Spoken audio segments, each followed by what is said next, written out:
এক বেকুব তার মাথার দাম ধার্য করেছে, শুনেছেন? শুনেন। বিএনপির বিপক্ষে এত সাহস সে কোথায় পায়? আপনি এই জামাতের পক্ষে কথা বন্ধ করেন, নাহলে দেশের মানুষ যেভাবে আপনার এই যে মাহফিল করে, মাহফিলে কিন্তু আপনি আস্তে আস্তে শিকার হবেন। যেভাবে মিজানুর রহমান আজহারীর ওয়াজের শেষে হট্টগোল করে বন্ধ করে দেওয়া হয়েছে, তাতে আমি হতবাক এবং ক্ষুব্ধ। শুনেন তার কথা, শুনেন শেষ দিকের কথা। এই জায়গাটাতে এরকম কেন হইলো? শুরুতে তো এটা ছিল না। এখন আইন শৃঙ্খলা বাহিনী তোমাদের সাথে লাঠি চার্জ করবে, ধাক্কাধাক্কি করবে, তোমরা আমার সাথে এটা হবে এরকম? তোমরা তো ব্যথা পাবা তো। বসো না, সবাই বসতে পারলে তোমাদের কি? বসো। এটা আমি এখন পরিকল্পিত কিছু হতে পারে এই ধারণাও করতে হবে আমাদের।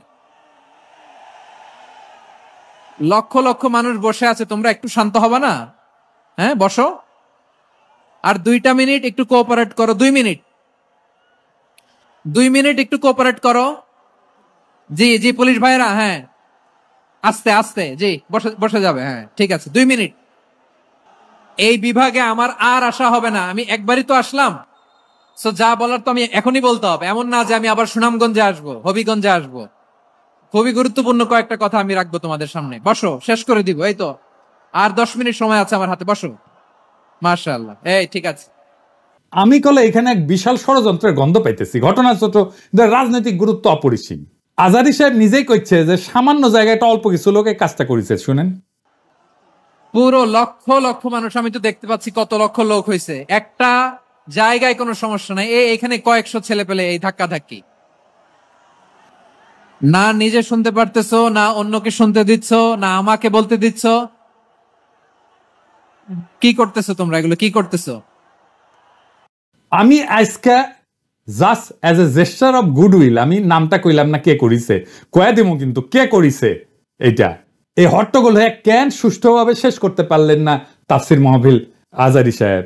কারণ বিএনপি নেতারা প্রকাশ্যে বলিছে মাহফিলে আজহারী সাহেব হেস্তনেস্ত শিকার হবে, এটা কইছে বিএনপি নেতা। সত্যি কথা, আমি ব্যানে করছি না। এই যে শুনেন, রহমান আজহারী বক্তব্য রাখে, বিএনপির বিপক্ষে এত সাহস সে কোথায় পায়?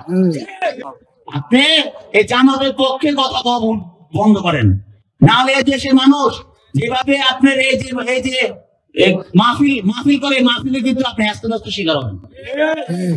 এই মুসলিম লীগের কারণে, কারণ এই মুসলিম লীগ কিন্তু বিএনপিকে পছন্দ করে, এই মুসলিম লীগ কিন্তু অন্য সংগঠনকে পছন্দ করে। কিন্তু আল্লাহর নামে স্লোগান দিয়ে, সামনের কথা বলে, মাথায় টুপি লাগিয়ে, পাঞ্জাবি পরে বিএনপিকে বলবেন না আপনি, তাহলে কিন্তু আস্তে শিকার হবেন। যে কোনো মুহূর্তে কিন্তু আপনি দেশান্তর হতে পারেন। ঠিক তার পরদিন এই ঘটনা ঘটলো। তার আগে তো অনেক নেতা, রিজভী ভাই তার সহকর্মীদের তাতায় রাখছে, এখন আজহারীর উপর কেন বিএনপি বিলা? দুইটা কারণে। এক, বিএনপির তো জমায়েত করতে টাকা খরচা হয়, এমন কোন বক্তা নাই যার বক্তৃতা শোনার জন্য লাখে লাখে মানুষ যাবে। খালেদা জিয়া বা তারেক রহমান আসলে যাইতে পারে, কিন্তু দেশে আছে এমন কোন নেতার বক্তব্য শুনতে এখন আর যাবে না লাখে লাখে লোক। আর আজহারীর বক্তব্য শোনার জন্য স্মরণকালে সর্ববৃহৎ সভা হচ্ছে, যেটি যাচ্ছে সেটি হচ্ছে। এটা গা টাটাইতেছে বিএনপির। জনসমাগম মানে ক্ষমতা, বুঝছাও? আমাদের ভিডিওর ভিউ গেলে ক্ষমতা, আমাদের পোস্টের লাইক শেয়ার ক্ষমতা, এই ক্ষমতাকে বিএনপি চ্যালেঞ্জ মনে করিচ্ছে। আর 2 নাম্বার, ইন্ডিয়ার ডরায় জনপ্রিয় ইসলামী বক্তারে, এই জন্যই তারা চড়াও হয়েছিল মৌলানা দেলাওয়ার হোসেন সাইদের উপরে। আজহারী সাহেব ইভেন বিগার থ্রেট তাদের জন্য বড় ভয়, কারণ সংঘবদ্ধ মুসলমানে তাদের ভয়। আজহারী জামাত করে না, তার বয়স কম, তারা যুদ্ধাপরাধী বানাইতে পারবে না, চমৎকার কথা বলে, আধুনিক, মননশীল, অপূর্ব সুন্দর গলা আর চেহারা, মাশাআল্লাহ, ইংরেজি বলতে পারে ভালো। এইরকম একজন দায়ীকে কোনোভাবে টলারেট করবে ইন্ডিয়া? করবে না। এক বেকুব তার মাথার দাম ধার্য করেছে, শুনেছেন? শুনেন।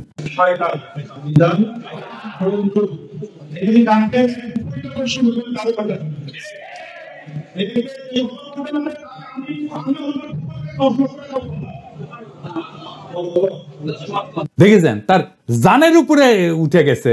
পুলিশকে করছে ওই হারামজাদার এখন ধরে প্যাকেট করেন, ওই যে কইছে 10 লাখ টাকা দিবে, ও প্যাকেট করেন। বিএনপি নেতারা খুব অপমানজনক ভাবে কথা কইছে যে আজহারী হুজুর পিছে লাগিছে। দেখেন দুদু ভাই কয় আজার নাকি মাজার কি যেন আছে, দেখেন শুনেন। ওই যে কে যেন আজার নাকি মাজার একজন আছে। হ্যাঁ দুদু ভাই আপনারা যে বিএনপির দুদু বলে এটা জানেন? হ্যাঁ, দুদু দুদু, বুকের দুদু নাম বিকৃত করেন কে? বেদ্যবি কুটি থেকে শিখেছেন? আপনার কর্মী আপনার কথা না শুনে আজারি হুজুরের কথা শুনবি? এটা জানেন না তো? কর্মীর সাথে তো যোগাযোগ নাই, জিজ্ঞেস করে দেখেন। আজারি হুজুরের নাম শুনলে কয়বার সালাম দেয় শুনেন, আর আপনার পিছে যায় কি কয় শুনেন। নিজেরা বেশি হারকুলিস ভাবেন না, বুঝছেন? উঠলের দিন বাগে খেয়েছে। আওয়ামী লীগ আমলে ওয়াজে আইসা আওয়ামী লীগ নেতারা চড়াও হইতো না, দেখেছেন না? চড়াও হইতো না, এখন বিএনপি নেতারা চড়াও হচ্ছে। এই যে দেখেন, এটা আমার শহরে বগুড়ায় মাওলানা বজরুল রশিদ মিয়া, আমি কলে খুব পছন্দ করি, খুব চমৎকার একজন আলেম, কলে খুব সুন্দর ওয়াজ করেন, উনার উপরে চড়াও হয়েছে। মিজাজ খারাপ হয়ে গেছে দেখে। আর চড়াও হয়েছে কে? আওয়ামী লীগের পান্ডা মোহনের ভাই বিএনপি নেতা বাদশা, দুই ভাই দুই দল করে, এক ভাই আওয়ামী লীগ এক ভাই বিএনপি। ওর ভাই বগুড়া শহরের কোন জমি বাকি রাখে না, যে মোহন দখল করেছে, দুই ভাই দল করে সিস্টেম কইরা এখন আরেক ভাই রাজত্ব চালাইতেছে বগুড়ায়। এটা আগা পাঁচতলা দুর্বৃত্ত ফ্যামিলি। শোনেন কি করিছে। কিসের ভাষা ভাই? আমরা আমার দেশে থাকি না, আমরা দেশে থাকি না। ঠিক আছে, আপনি বলেন কেন যে আল্লাহ আকবার একবারই ছাড় দেয় না? আমাদের প্রত্যেকটা প্রোগ্রামে দেখো না, না এই জায়গাতে আমি কি বুঝাবার চাকি শোনেন। না এখানে যে কোরআন শরীফ তেলাওয়াত হলো, একবারই দিছে আল্লাহ আকবার, হাম্মাম করে আর দেয়নি, এরকম ঠিক না। তার মানে দিছে তো? না তার মানে দেয়নি, দিছে তো। একবার দেখ 10 বার দেখ দিছে।